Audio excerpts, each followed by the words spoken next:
General Jenkins puffed out his chest and declared arrogantly, "I am none other than the Deputy General of the White Tiger Army, under the command of Chief General Spanner. No matter who that bastard may be, I can take him down easily. Just wait and see." As soon as he finished speaking, his phone ringtone began blasting. The first phone call came in. "Hello, General Jenkins. This is Hunter Anderson speaking. You've captured someone you shouldn't have. You should let him go immediately. Maybe you can still save yourself. Who the fuck do you think you are? How dare you order me around? Fuck off," General Jenkins replied, promptly ending the call.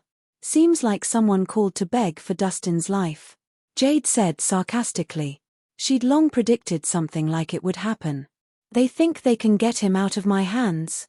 It's not going to be that easy." General Jenkins pursed his lips. With the backing of the Grant family, only a handful of people in the entire southern province could scare him. At that moment, the second phone call came in. "General Jenkins, I'm calling on behalf of the Harmon family. One of my associates was captured by your subordinate. I believe there must have been some kind of misunderstanding. I kindly request that you release him, General." "That's not going to happen. Dustin's crimes are unforgivable. I've already turned him over to the Ministry of Penalties. No matter who comes to beg for his life, it's useless." However, things didn't end there. After the second call, the third one soon came, followed by the fourth, then the fifth. They just wouldn't stop. "Hello, General Jenkins, this is Roderick Brooks Dash. General Jenkins, I'm calling on behalf of the Glenstead Nicholson family.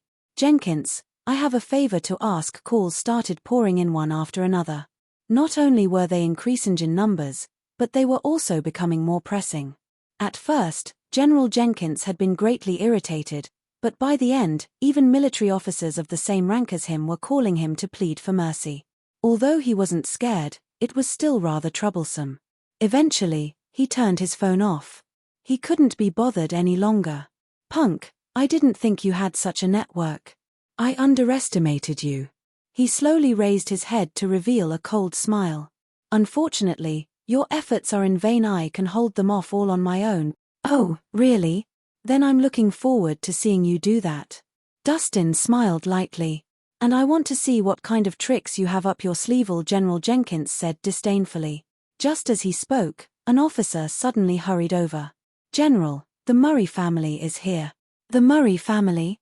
Who is it?" General Jenkins raised an eyebrow in surprise. He introduced himself as Adjutant General Damon.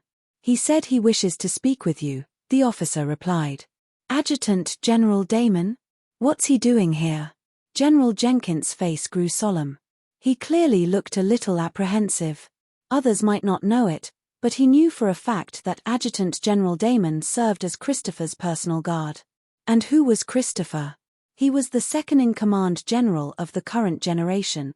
He was the backbone of the Murray family. Even though Christopher had been discharged, he still held a great influence within the army. He wasn't exaggerating when he said he would even treat Christopher's dog with the utmost respect. After a few seconds of silence, General Jenkins decided to go outside and welcome Adjutant General Damon. "Come, let's go take a look." When he along with his men went to the entrance of the base, he saw a casually dressed middle-aged man in glasses standing there quietly. The elegant man looked like any average guy, but hidden behind his glasses were eyes as sharp as an eagle's. "Why, if it isn't Adjutant General Damon? What brings you here?" General Jenkins said, stepping forward with a grin. He was just about to offer some small talk when Adjutant General Damon raised his hand and slapped him to the floor.